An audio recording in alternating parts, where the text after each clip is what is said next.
Conjuring the movie. Our lives have been devastated by the release of this movie.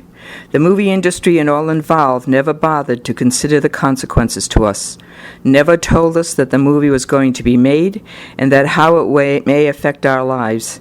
Even when they were informed about the horrendous experience that we were facing, no one bothered to contact us.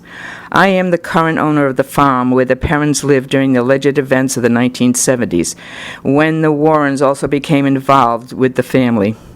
Only due to the presence of the Warrens were this movie created.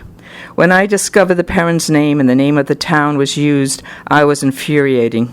It was then that the realization how the occult followers was able to so quickly gain our personal and private information. We will never feel safe or secure again. We have forever lost our sense of peace and privacy. And as long as we live here, we will never feel that peace and for anyone else in the future. We were left on our own to cope with this assault. We are so angry and frustrated. We are experiencing anxiety and stress when we should be enjoying our home and our retirement. It is enough for us to have to deal with serious physical problems without having to face people stalking, harassing, and trespassing at all hours into the middle of the night, who believe they have the right to maliciously and willfully invade and violate our home and our lives, and to threaten our well-being both emotionally and psychologically and physically. We never had to post our property. Now it angers me every time I come and go from our home to have to see what looks to me like a circus with signs all around the property and ropes and chains and flags. But worse, it does not stop the trespassers. Those responsible who created this movie caused this to happen to us, and they do not care. The following information will be in 6 parts. First, it will be our research about the many claims made by the Perrons. Next, there will be a history and a research of the Warrens. And then, the history of the times that I thought was interesting and connected to this during the 50s to the 80s. Also, about our life during the assaults. And then, I will mention and talk about the life we had before the movie. And finally, I will discuss past videos that have been made in our home.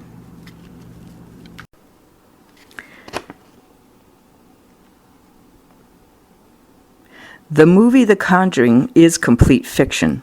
I find it amazing how the movie industry can create a movie, claim it was based on a true story, when not a moment has been based on any factual reality. It was left to writers to create their own through their own imagination, never to bother doing any research, and it was their version from beginning to end. We will move to discussing what Andrea Perron wrote in her book about her family's experience. We realize many people saw the movie but has not read the books. What is written by Andrea is the basis of the alleged experience which Warrens took, and the industry, the liberty to misuse. Andrea is very descriptive about the story told by her family. Again, there is no connection to the Perron's story in the movie, even if one wants to believe it or not. The significant question we have, the claims about Bathsheba Sherman, and the claims by Carolyn Perron that murders, suicides, and drownings happened on our property and in our home. So descriptive was Carolyn that she even claimed which room the murder and the suicide happened. Carolyn claims there were suicides by hanging in the barn, not 1, but 2. We will prove none of these claims are true. So, why did Carolyn create such stories that are totally untrue? What did she gain from it? What was her motivation? Did she eventually believe it herself, or did she purposely deceive those around her? Who was she trying to fool? This should bring into question what other stories did Carolyn create, including the claims of the hauntings. These stories are maintained by the family for over 35 years and included in Andrea Perron's book. Carolyn had claimed she had done extensive research. If she had, she would have discovered what we have found. It is time to reveal the truth. Our home has now been mocked, made a spectacle, and stigmatized forever, unless we can put into question what really did happen. The book Andrea Perron wrote that before, while they lived in Cumberland, their lives were also already disruptive and stressful. This is the main reason Carolyn Perron was so desperate to move. It was Carolyn Perron who created the fictitious story about Bathsheba Sherman. The question is, why did she want or need to make these claims? She claimed that Bathsheba had been an Arnold. She was not. That she had lived in our home. She did not. She claimed that Bathsheba, when she was young, killed an infant with a knitting needle, and according to her, a hearing was held to see if there was enough evidence to bring her to trial for murder. No evidence of the death or of a hearing anywhere has ever been found, including the Superior Court records. Carolyn claims the community knew all about it, and that the townspeople ostracized Bathsheba for actually murdering the infant for sacrifice in a satanic ritual because she was really a witch. That Bathsheba had made a pact with the devil to keep her beauty. No evidence in any historical record or from any local historians. In fact, in Andrea's book, page 298 to 299, she talks about how Carolyn had gone to Chepachet to find the claims of Bathsheba's story, and to discuss this with a local historian. Well, we have the local historian who has spoke to us about this time. She never had that encounter, nor does she know about any records in the Chepachet Historical Society or in Town Hall that had anything to do with Bathsheba Sherman. Again, it was not the seat of the time. Bathsheba was born in 1812. Burrville was incorporated in 1806. None of these claims would have happened nor taken to Chepachet. If anything, they would have been taken to the courts in Providence. She claimed she couldn't live any longer, that Bathsheba in her old age, according to Carolyn, hung herself in our barn because of the shame and the anxiety. Bathsheba did not hang herself. We have the records. Bathsheba died of a stroke in 1885. And she did not turn to stone, as mentioned by the parents. She had died in her own home of natural causes. So consistent was the family with this story that Andrea repeats the entire tale in her book, and this myth was brought into the movie, the production of The Conjuring.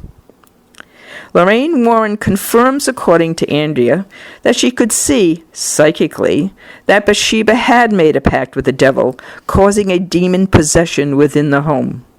The fact that Bathsheba Sherman's myth has been proven false with extensive research. No one has ever heard these tales until the parents made the claim in the 1970s. Then Carolyn continued to create more stories, claiming that the murder of Prudence Arnold happened in our home. That Dexter Richardson owned our farm. All false. The murder was in Anne Richardson's house in Uxbridge, Massachusetts. The child was found on the second floor by many witnesses. According to Lorraine Warren, she confirms in Andrea's book that she psychically saw that the girl was murdered in the pantry, blood everywhere. Lorraine told the family to seal off the pantry and never enter it again. Carolyn continues by claiming John Arnold committed suicide in our attic. False. He died in Tarkling, the southern part of Burrville. Carolyn claimed a Mrs. John Arnold hung herself on her barn. Also false. Susan Arnold, or Mrs. John Arnold, hung herself in her attic in her own home on Harrisville Road in 1866 at age 50. So why need to fabricate such tales? She claimed extensive research? I don't think so. What she appeared to have done is read the Black Book of Burrville, took any name of Arnold, and claimed the deaths happened here in our home.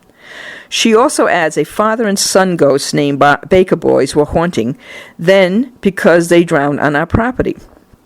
There is no evidence.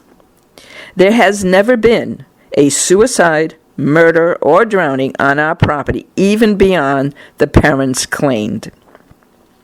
The Warrens and other paranormal groups claim, of course, that a sudden or violent death is the cause for hauntings. Well, apparently, in all the records we went to, both in Chepachet and Burrillville and Douglas and Uxbridge and Providence, found no connection to any of these violent deaths. To continue the history of Bathsheba Sherman. She lived in the Ironstone area of Burrillville as a child. She did not marry until age 32 to Judson Sherman. At that time, she moved to Collins Taft Road in Harrisville. After Judson's death, she married Benjamin Green from Lincoln. That marriage lasted only 3 years. And when she died, the family decided to bury her in the family plot with her first husband, with her father and mother. She had had 4 children with Judson. 3 died young, apparently of natural causes. Her son Herbert outlived her and married and had children of his own. He inherited the property. We have the articles referring to her funeral and will. And when we found that someone who has had a notorious history is often referred to at the time of the death in the newspapers, but no story was written referring to any past notorious history of a Bathsheba Sherman. Her funeral and burial was conducted by A.H. Granger, a Baptist minister of the First Baptist Church of Providence, well-renowned church, and also conducted its ministry for the Harrisville Baptist Church. I doubt that the Baptists would have accepted Bathsheba as a parishioner if she had been accused of witchcraft or murder or an infant by satanic rituals. In fact, if Carolyn believed the Black Book, she would have seen that Bathsheba was not in the book because she died of natural causes, not from hanging herself, and no claim of a death of an infant from the knitting needles. The Black Book was a list of unusual deaths in Burrillville since 1797 until 1950s, and others were added up until the 1990s. Andrea claims Bathsheba's history was in Chepachet. It was not. Parents claimed Mr. Kenyon, who sold the house to them, did not tell them about the hauntings. Well, the Kenyon family has left letters with the Historical Society and with me that their home that had been in their family for 200 years has not been, nor ever has been, haunted. In fact, in the book, Andrea makes claim that Mr. Kenyon took Roger aside to tell him, "For the sake of your family, keep the lights on at night." Now, Jerry and I actually laughed about this at the time we read this, because our house of 11 rooms had 1 bathroom. The bathroom was at the far end of the house, on the first floor. If you were upstairs at the other end of the house in a bedroom, or even if you were downstairs in the bedrooms which they used, which was at the other end of the house, it would be much safer to leave some light on in order to get your way to the bathroom, in which Jerry and I have done for 26 years. We leave the light on in the kitchen, in the middle room, so that we can go from room to room without having to look and search for light switches.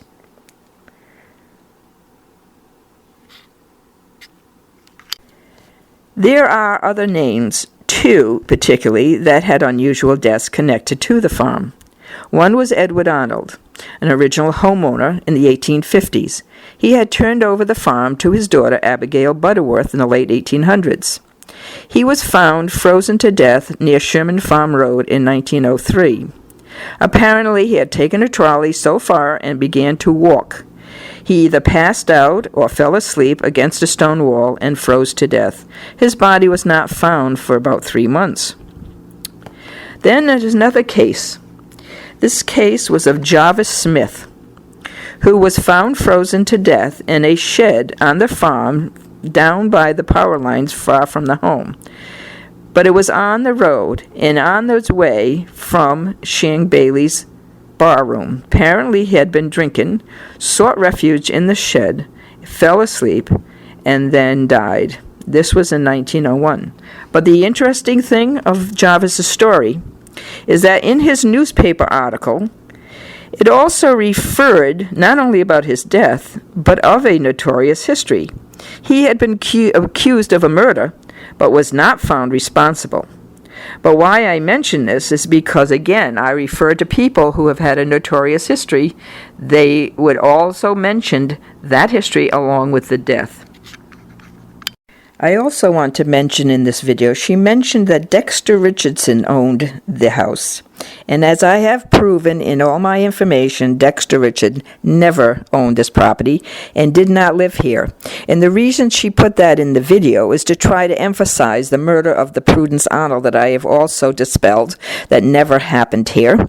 It happened in Uxbridge. But it was her belief of what her mother claimed, that there was a connection between Prudence's murder here, and it was not here, and the ownership of Dexter Richardson, which he never did.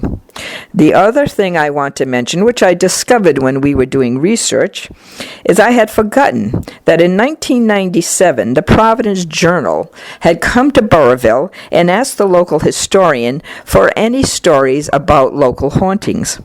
Well, the historian mentioned this house because this was only 10 years after I had met her, and only about 17 years after the parents had moved out. But what I found interesting is that the historian actually quoted me. She said my name and then said that when I was asked, I said, there is nothing that ever happened here that couldn't been explained by other means. And she quoted that. And that's how I had always felt. And I thought this was also important to tell you. I'm going to mention some of the stories that I heard that Andrea Perron. I personally heard her say some of these stories in public, but I also heard her on the internet speaking on different radio stations. Andrea Perron said in public that Warner Brothers had given us full security. Well, that is absolutely false. Warner Brothers had never talked to us. They also claimed at another public hearing that the Warner Brothers had paid our local police department. Those claims are also false.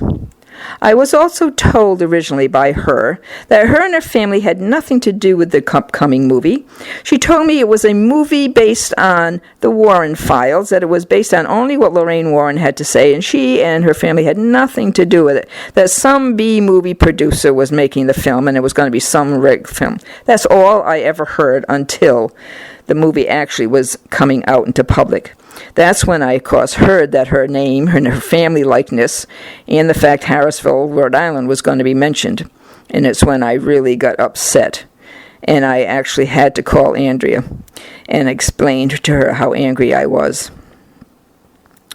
Also, I heard that she claimed that her and her father had arrived here about 3 years ago, a day that they had brought a reporter with them. I do remember that day. This was long before the movie. I was in a public forum listening to her at one point when I heard her say that she had been viciously attacked by the entity, Bathsheba, while her father was in our cellar here at our house in front of me and this reporter, claiming that I looked shocked when she got thrown across the room and was seriously hurt on her back, etc., etc. Well, I never saw any such attack. And the reporter was called outside, and I never saw her again because she left. So I thought it was kind of odd, but never gave it much thought until I heard this story.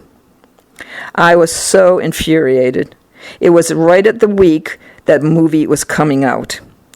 So along with my anger about the video and having my name on it with the access to all my private information and telling this false story along with these others, I sent her an extensive email and had her take that video down, which she did for 4 months. But then eventually put it back when she heard I was coming out with all the research that I have done. But the interesting thing, on Facebook, that reporter found me. And I am going to quote what she said, and I do have copies of this. She said, and I quote, I never wrote the story that day because I felt a fraud was being perpetuated, and I wanted no part of it, and I believed none of it." End quote. Then, as I began to listen to more videos and recordings and talks of radio stations and articles, I also found an article by the producer Tony DeRosa Grund of New Line Cinema, who was this part as a producer or co-producer to this movie, claiming he had called both Carolyn and Andrea while they were at my home.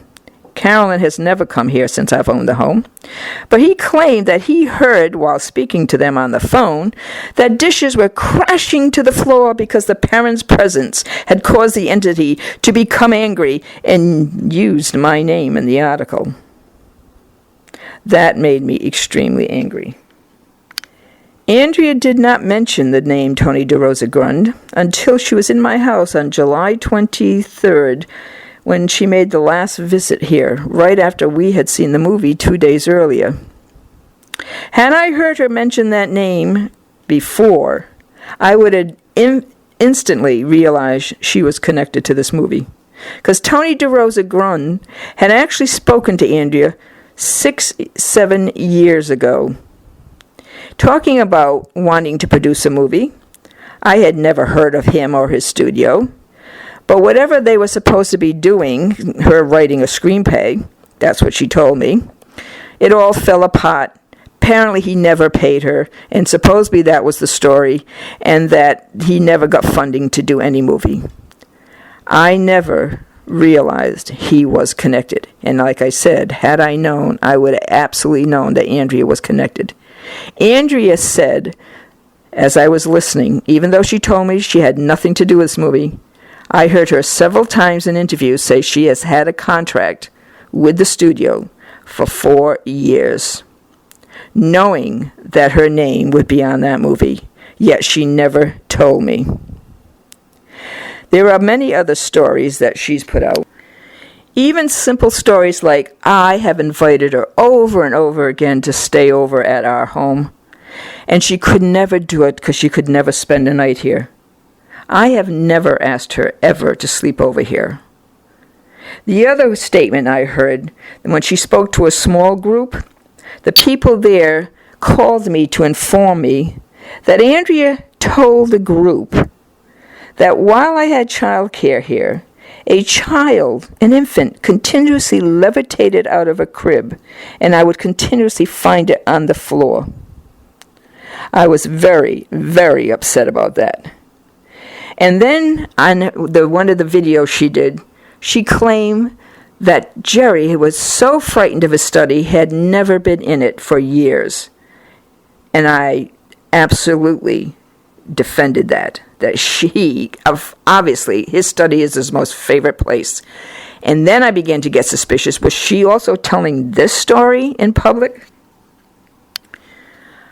I also have an email from her from about 2.5 years ago, verifying that she said she would do all in her power to protect Jerry and me.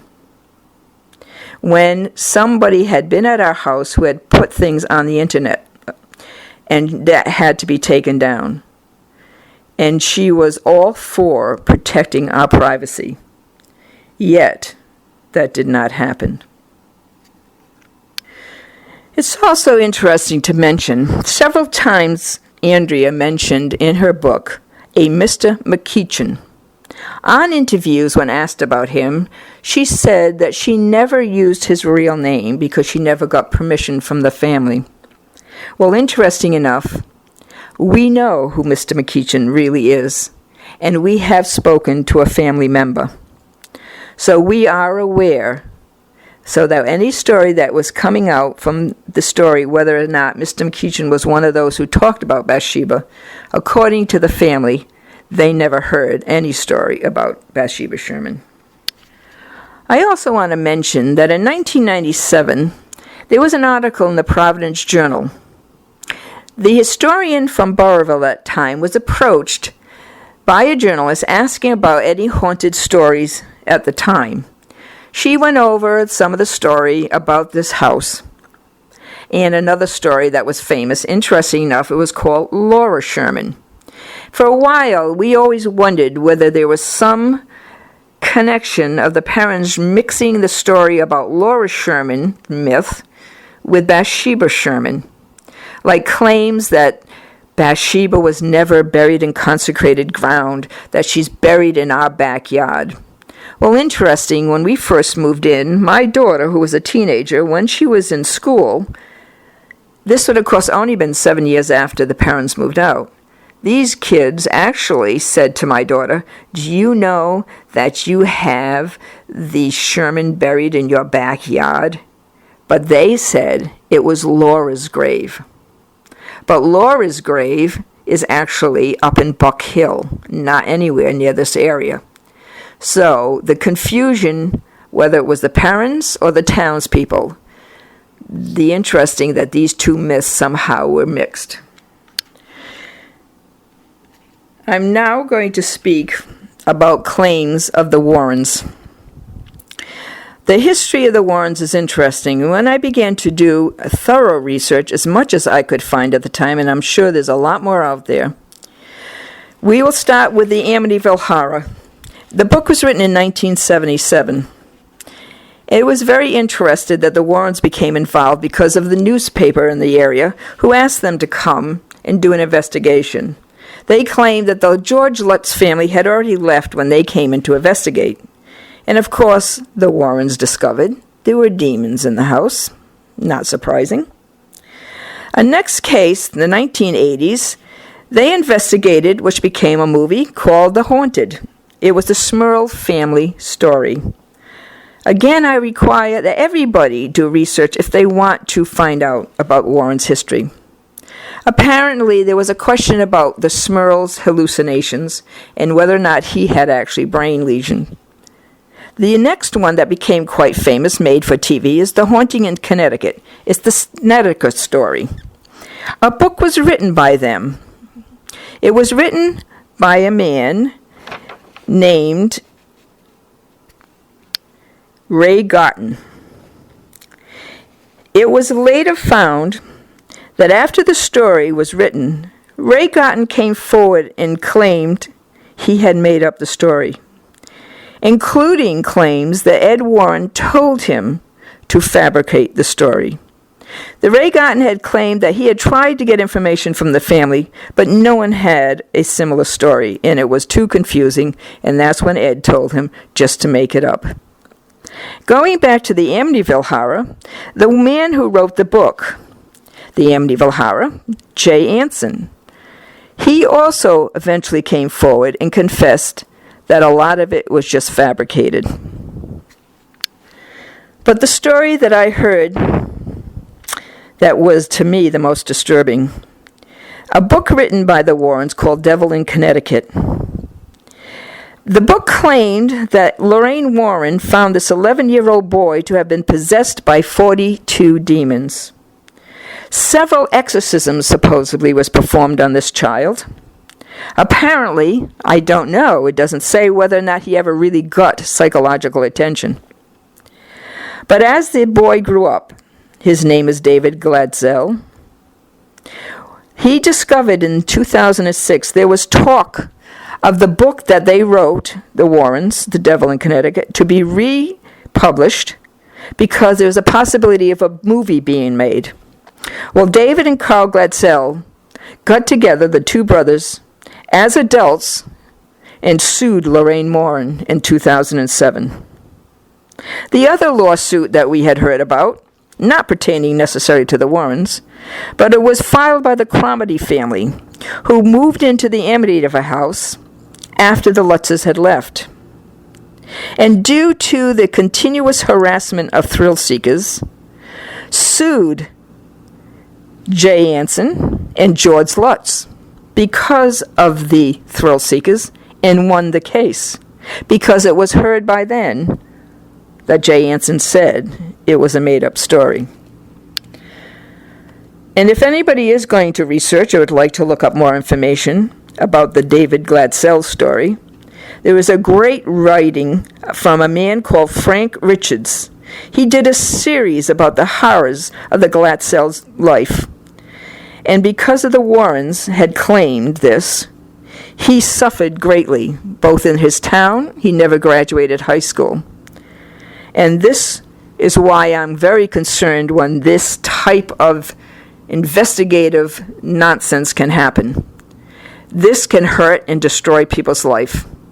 And I know personally now what this kind of information can do to people. Nothing, of course, what happened to David, and I feel sorry. I wish I had some communication with him. But it's interesting to read these stories, if anybody wishes to investigate themselves. And I also added, even though this is not a Warren story, the movie The Exorcist. The name of it is The Haunted Boy by Mark Opsasnick, Opsasnick, exposing the real truth of The Exorcist. Also interesting, while I was doing my investigation, I found a video about the Warrens called Spirit of the Woods. It's interesting to know that the Warrens also claimed that they believe in fairies, gnomes, and leprechauns. Now, I even add the interesting thing about how animals are demonized by this. Suggestion is the flies, not only in Amityville, but the Perrons claim they were attacked by demonic flies. Now, Andrea mentions the word botflies. Well, botflies would seriously not be the type of fly that would have been in a New England home at this point. What they were are cluster flies, a very common type of fly that burrows into a house and comes out in through the house during the fall and winter. Yet the paranormal makes these flies apparently demonic, along with crows and bats and snakes and pigs. My question has always been, where is science? Especially when there's claims of paranormal, especially now that it is the 21st century. But I have quotes from the Warrens from their book. Quote, "There is simply no secular, that is, no non-religious explanation for the spirits to exist." They also may claim that science in the medical field are in denial because schizophrenia is really demon possession. Warrens also claim that during the period of the 70s and 80s, somewhere thereabouts, that 600 exorcisms had taken place. Add that to the local evangelical minister who now claims he has done at least 20,000 exorcisms. The Warrens also say that science couldn't really come to the study of demonology because it is not in their realm. It must stay in the religious realm. Interesting. That is obvious. Science could not find this because only people under the religious idea that demons exist can actually experience this.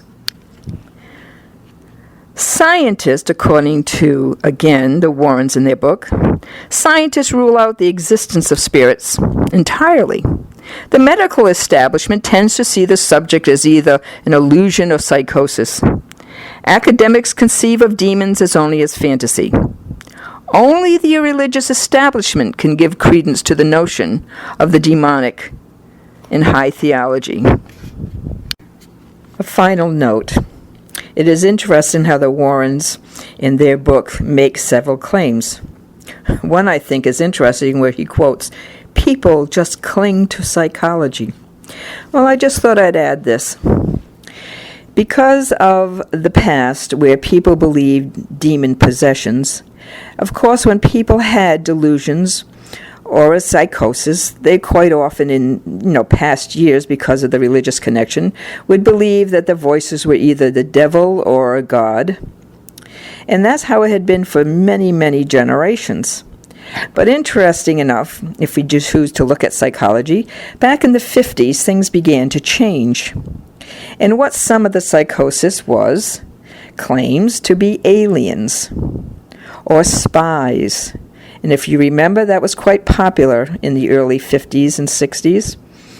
But then there is a new psychosis that is being discovered, because basically any of these delusions is based on your culture. And quite often, if people study around the world, that whatever their culture belief is what the psychosis tends to follow. But the newest one, and I thought it would be interesting to hear, is called the Truman Syndrome. It's the new dissociative identity disorder behavior. And the reasons, again, the new culture of technology. It is a belief that the psychosis comes from the belief that people are following them because of the videos, because of the technology, that there's been chips implanted in them, and that through these chips or through this technology, people are speaking to them and maybe causing them to react or to do things against their own will. But again, cultural in its modern days. We are now in the 21st century. According to the Perrons, in Andrea Perron's book, the Warrens did not help end their problems. It actually made it worse. Also, the Warrens never protected the Perrons' privacy. They publicly discussed the Perrons' story and broke with confidentiality. The Perrons were also inundated with thrill seekers during their time here, and the Perrons themselves were even called Satanists by some and rejected by their local church, and found difficulty even within the community. I did request copies of any research that Carolyn Perron had done, which apparently had been given to Lorraine Warren back in the 70s, but I have never heard back. Delusion, a false conception and persistent belief unconquerable by reason in something that has no existence in fact. The Webster's Dictionary. Another interesting term, the more modern term, is the matrix, consensual hallucination. The following information will be in 6 parts. First, it will be our research about the many claims made by the Perrons. Next, there will be a history and a research of the Warrens. And then the history of the times that I thought was interesting and connected to this during the 50s to the 80s. Also about our life during the assaults. And then I will mention and talk about the life we had before the movie. And finally, I will discuss past videos that have been made in our home. I am going to end with discussion of 2 videos that had made here at this house over the last couple of years. 8 years ago, the ghost hunters came and filmed. What happened that year, it was a friend of mine who had called to tell me that this was a new show, and that I should probably write to them and let them know that the Warrens had been here in the 1970s. I balked at this originally because I was not interested in ghost hunting shows, but she insisted that these were Rhode Island guys, that this would be so interesting for them at least to know that Warrens had been here. So 6 months later, I finally said, well, I'll just email TAPS, which is the program that was housed in Rhode Island, and let them know. And what I did is simply write an email telling them that our house had been visited by the Warrens in the 1970s. It was not my intent at the time to ever have any ghost hunters come to our house. We had already lived here 18 years and never had any interest. But interesting enough, 2 days later, I received a phone call, not from Rhode Island, but from Los Angeles. It was the Sci-Fi Channel. And they were very curious and very interested in doing this house and asked, can they come and film? And they needed to do it in 2 days because they were going to be going around the country and this was going to be their first stop, so they would have to do this immediately. And would we consider them if they could come? Now, interesting enough, had Jerry been here at the time, this probably would have never taken place, but he was away. Because he worked 2 jobs, he would have had to need his sleep, and this was done on a Tuesday evening. Well, I thought about it, and I hemmed and hawed, and then I finally said to him, well, in my mind, I thought, well, they don't use psychics or mediums, that they only use instruments. And then I thought, well, what are they going to find? So they can come, they can look around, and, figuring they won't come up with anything. So I agreed. I thought it would be entertaining to see how ghost hunters are working with technology now rather than other forms.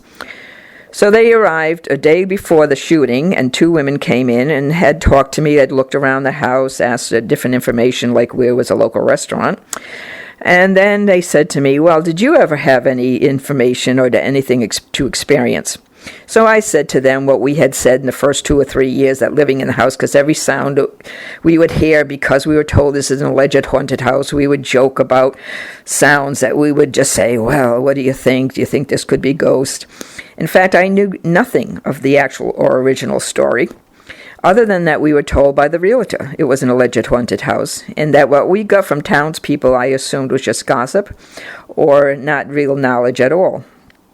So I told them a couple of incidents. So they said to me, could they film me saying these stories? And I said, I don't care, that's fine. So they proceeded to come the following day, and they filmed.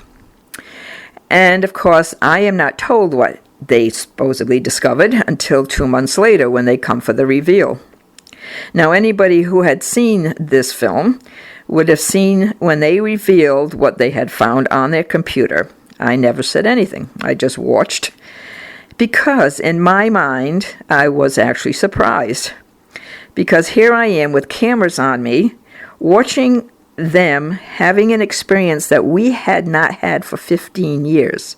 Not only 1, but 2, claiming they felt something on the bed and in the chair. Now that was something we had joked about 15 years earlier, and they happened to be at the one night to experience it again. Plus they claimed, of course, the bedroom door opening and closing. I had never seen that door open and close. And they had a couple of other personal experiences. And I thought, this is very strange. So they continued to tell me that they believed this was a house of paranormal and it was haunted. So I went along with it, because what else do you do when you have cameras following you? Never thought anything of it. But I have to give credit to the Ghost Hunters show. They never said the name of the town, nor did they use the Perron's name. They briefly mentioned the Warrens by saying, interesting enough, because apparently they don't see them as very credible, because they made a comment on air saying, oh no, not the Warrens were there, and I have to take them with a grain of salt. And this is what they said on air. Now, interesting, after that filming and it was aired, I did not see another part of this film until it was aired the following year. And it was a scene that was taking place in our closet. And it was interesting how they tried to display that it was difficult for anyone to open and close the door because there was a mattress in the room. Now, I found that very interesting. That was not discussed with me the day of the reveal. And the fact that why would the mattress even impede entrancing and going when it was there, and I went in that closet on a daily basis, going in and out from one door to the next, which is on the other side of the closet. But I went along with it, and I thought it was interesting, and we told friends about the movie and showed them, and everybody thought it was very interested. And, I would say to people, well, if you are a believer, you would probably think it's a great show. If you're a non-believer, you would believe it was all faked. And if you're in between, you would just think it was a very well-filmed, interesting show, which I actually considered it was one of their best film shows. I even joked for a long time that my favorite scene of the whole show was when the giant moth flew into the van during the middle of the night and they thought it was a bat and everybody went hysterical. That I thought was very amusing. But I have to remind people, this is made for TV. And of course, over the years, I have talked to people who have had connections to the show. And I have been told, again, this is made for TV. The other video,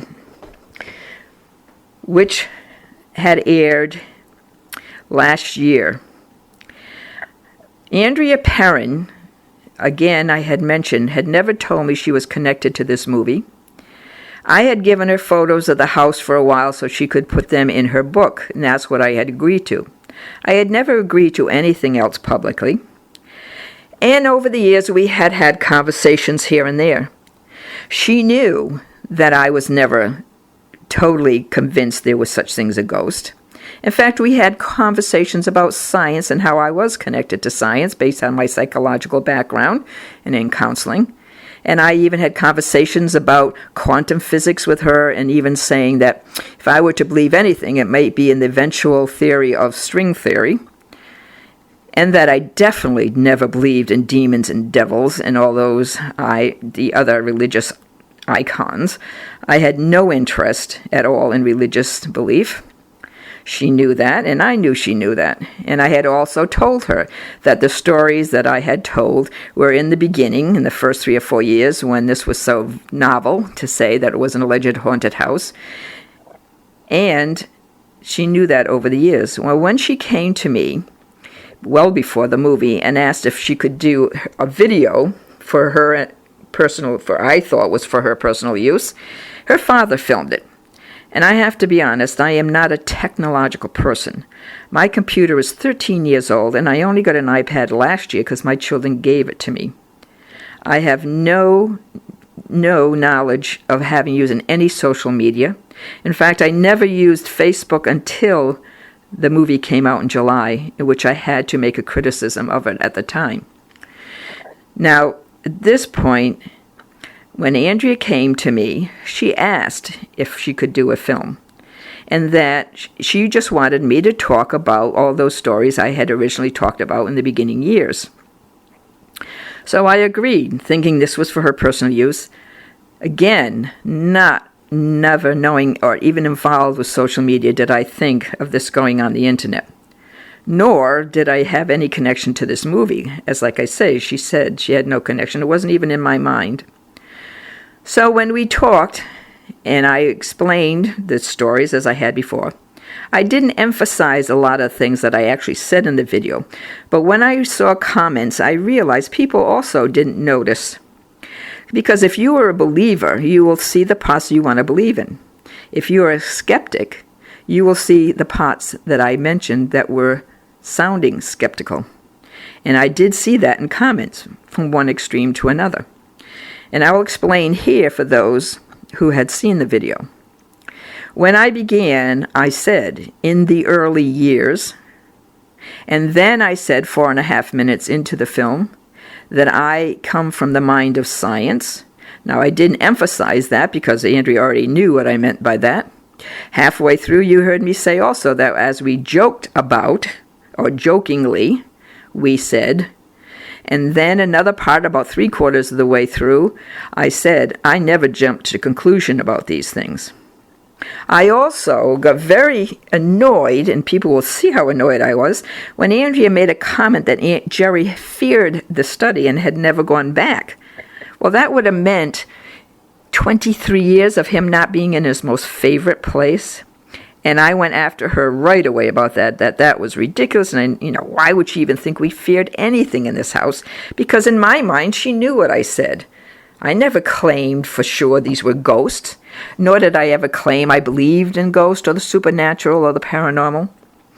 This is the way people viewed what I said.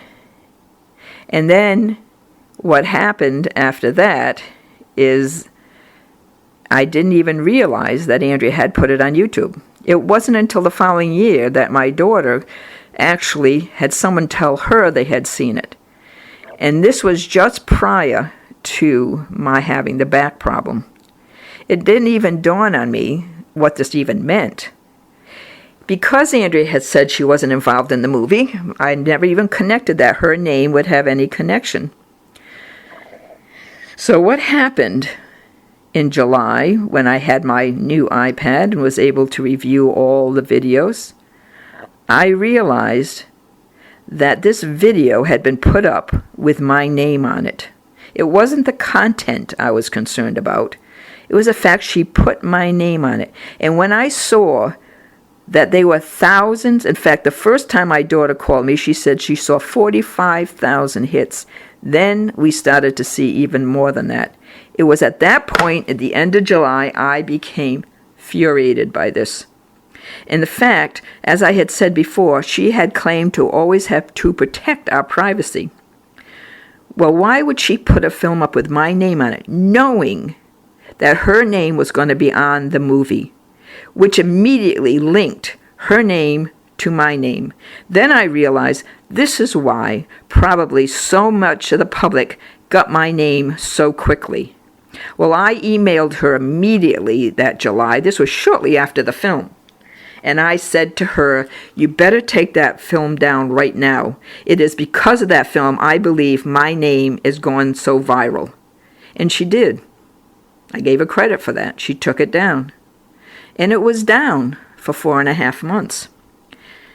But at the end of November, when she realized that I had been doing research and I was starting to expose what I had done in the research, someone called me in the beginning of December, told me that Andrea had put the film back up. And what I believe, she did this in spite, rather than considering my privacy, and rather considering that originally this could have done more harm to us than anything, yet, just to try to save her own face, she put the video back up.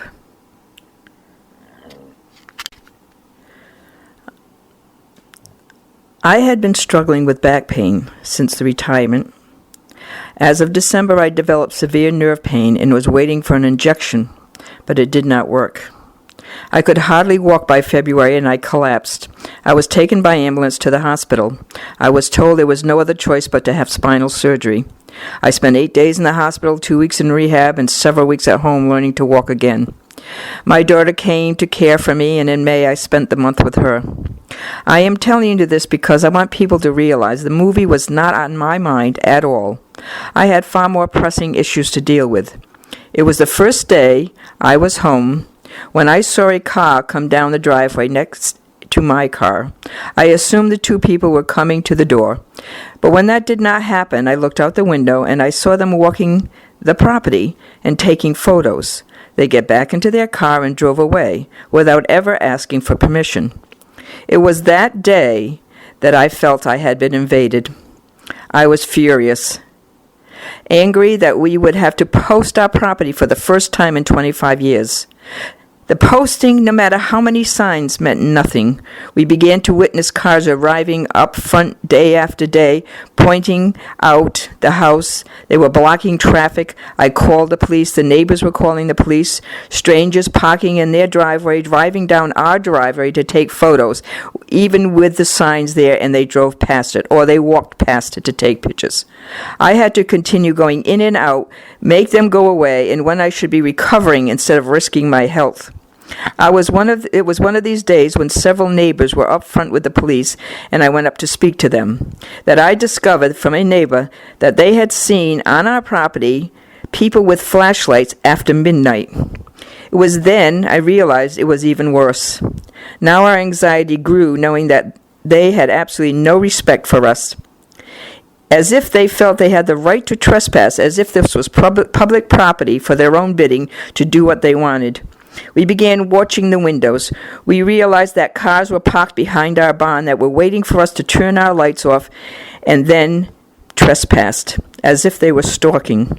We began to stay awake, turn off our lights and watch, call the police constantly. The police even found them while doing routine drive-bys. We did not sleep for days, up until 2 or 3 in the morning, walking from window to window. Never have I felt so violated. Day after day, I spent looking out the windows. I never sat on our porch the entire summer. My daughter and son had given me an iPad this past year, and this helped for me to start to watch all the interviews of the parents in the movie, which I had not even paid attention to prior to the surgery. It is then I also found very disturbing information. False stories were on these videos, which infuriated me.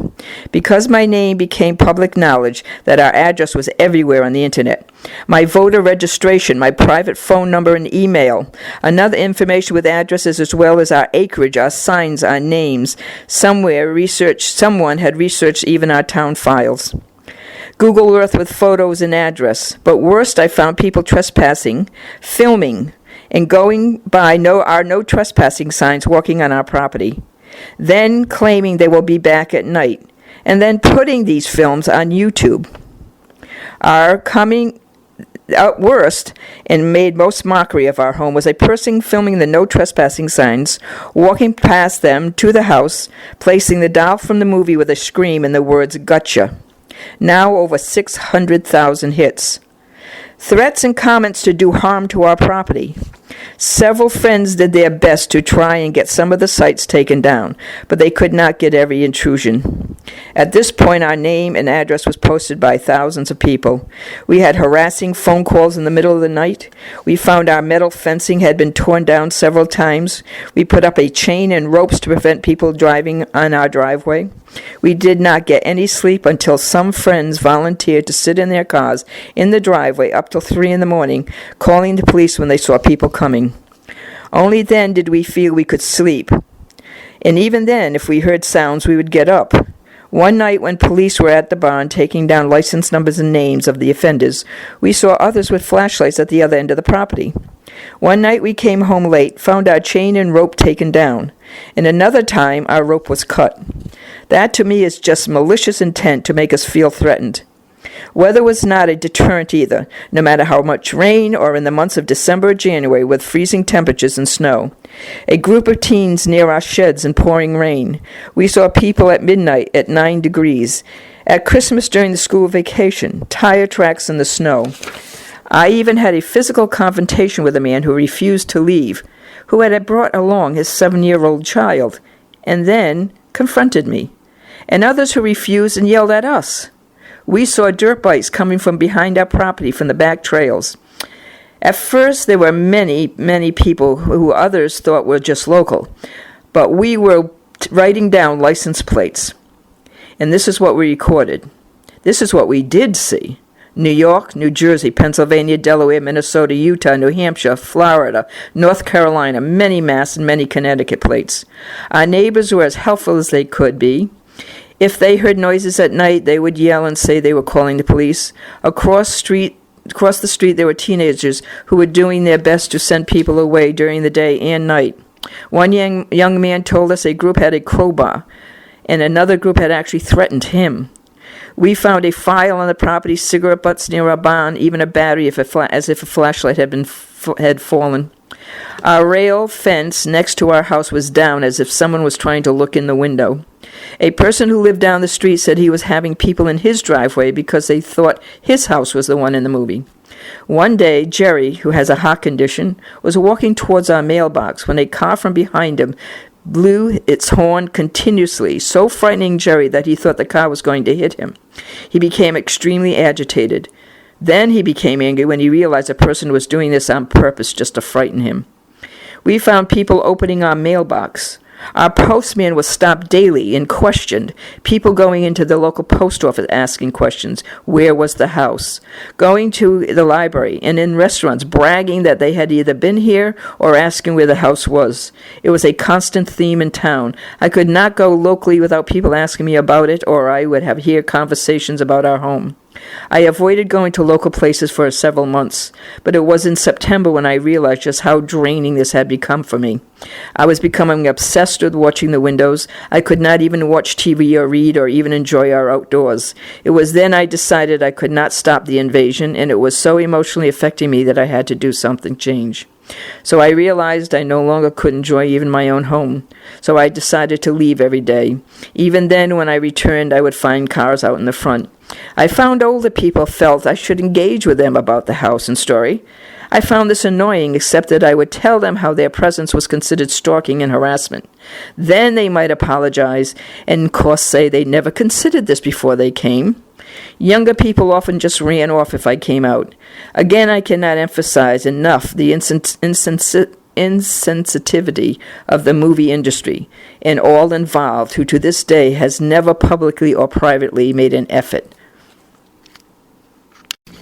It also infuriates us to know that so many people believe this, our home, still contains evil or demons, or believe ghosts even exist here. So many people along with us see our property as a beautiful, relaxing, loving place surrounded by natural splendor, as well as being a unique, historical, beautiful home with great value. 2 reasons, at least, to be thankful. First, we no longer have our horses or our sheep or our dogs or our cats. Knowing people were willing to trespass and break down barriers, what would they be capable of doing to our animals? That would have created even far more anxiety and fear of what potentially could have happened. Thankfully, my child care program closed 4.5 years ago. Imagine families having to face daily the type of people besieging our property, knowing that their children will be exposed to this violation. One positive outcome is several of the children, now adults, wrote to me stating their anger about how we had been attacked. This emphasized how much attending our program meant to them, saying they experienced wonderful times and felt always warm and comforted by their time here. Like Amityville, we see only continuous effects from this movie from years to come. We will never feel any sense of security or privacy. The threat will forever hang over this privacy for us and anyone willing to live here in the future. We have been contacted by realtors saying how difficult it may be to sell, not necessarily because a ghost. There are plenty of disbelievers who would love to have this property, but those who want to live in a home threatened by trespassers, never knowing what will potentially happen? Would anybody really want to live in a house with that kind of future?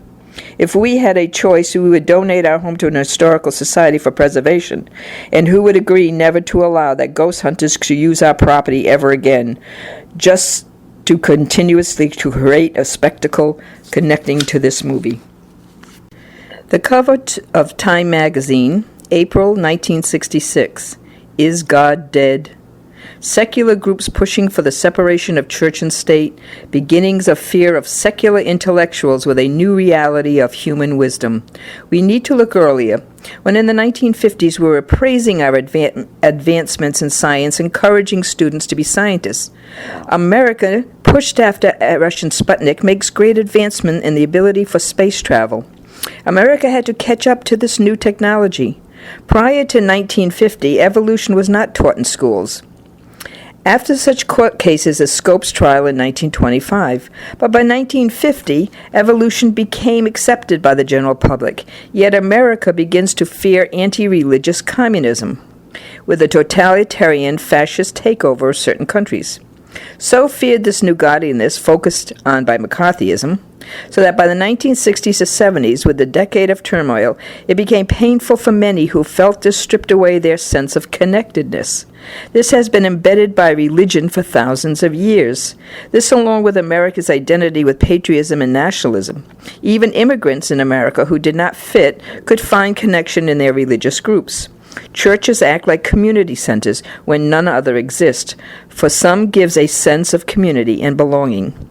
So those who could not adjust to the new modern times and who had no other option to place to connect with their identity turned to religion or new cults. For others who connected to the emphasis on technology and logic and reason found connection in secular groups. In the 1970s, it fell back into the old stereotype beliefs, the fear of intellectuals, those who brought us originally into the modern 20th and 21st centuries. New intellectuals, agnostics, atheists, non-believers, or humanists, threatened old traditions. Again, so by 1970s, paranoia, hysteria of the demons and Satanism, along with the fears of loss of place and loss of sense of belonging, confused about modernity, turned to religion, but new forms, not what America knew for decades, but to extreme beliefs. When a self-proclaimed authority proposes a belief, it can become detrimental to the advancement of our society and to individuals. Others need to question and ask about facts, especially when available, to debate the difference between belief and factual research.